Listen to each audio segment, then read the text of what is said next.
Okay, so if you watched part 7, if you watched part 7 and you saw the beginning of this is the derivative of square root of something. We're not going to worry about what's inside here, right? You're first looking at square root of something, which is 1 over 2 times square root of that something. So what goes in there? This was f of x, so this is f of x. First you ignore what's inside of there, and then you multiply by the derivative of the inside function, which is f prime of x. So we need to work this out and say 1 over 2 square root of f of 2 times f prime at 2.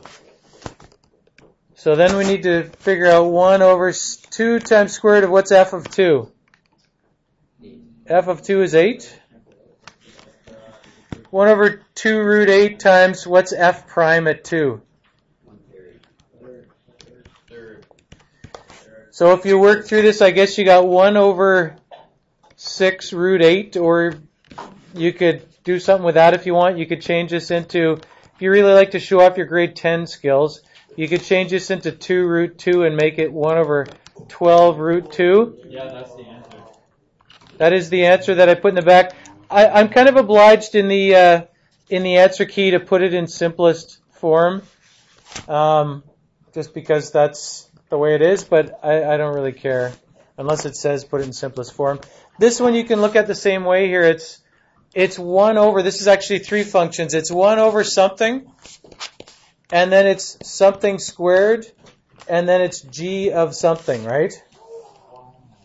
Which actually should go way below here because it's getting mixed up with this. Okay, so yeah, I should draw a red line here, a separating line right here like this. So, and now, yeah, if you look at it that way, the only way you could avoid having it as 3 functions is you could change this into g of x to the negative 2, right? You could just look at it as to the power of negative 2 instead.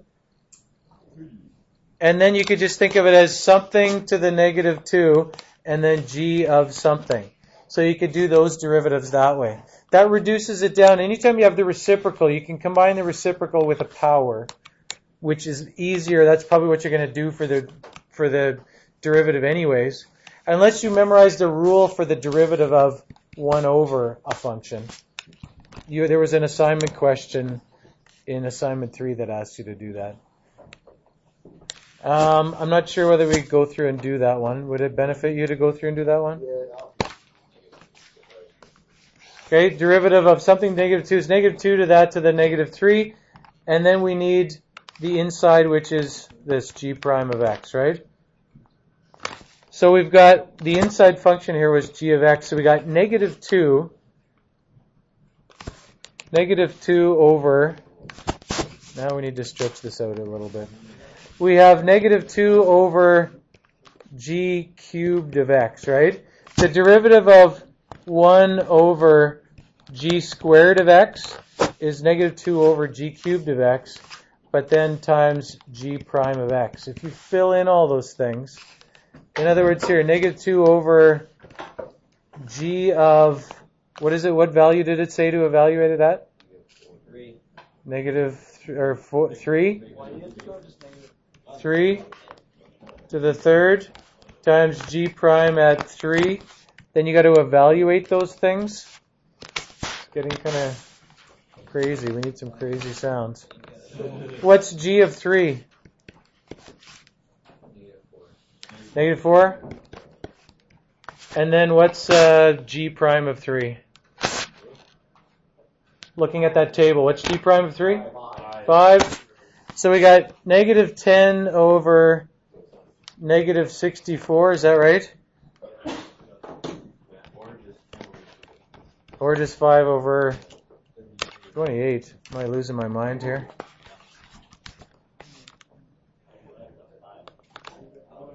Okay, are we okay with that? This last question, which I think we will... we're going to leave that.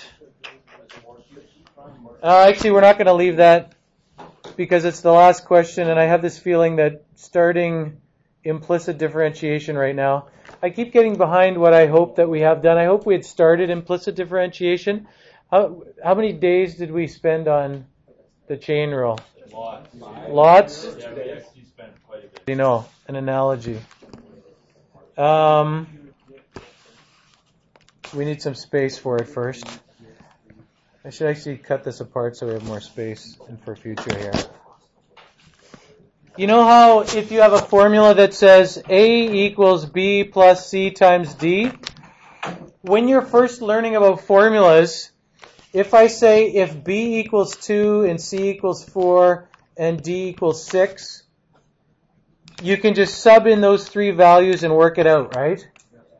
But it's more difficult if I say if A equals 10 and B equals 4 and D equals 27, what is C equal to? Why is that more difficult? And don't say because there's a 27.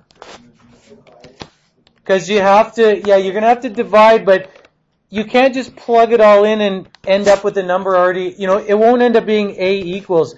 Here someone can't help but saying 2 plus 4 times 6. They plug that in the calculator, gives them a number. Here they're going to have to work backwards to find what C is.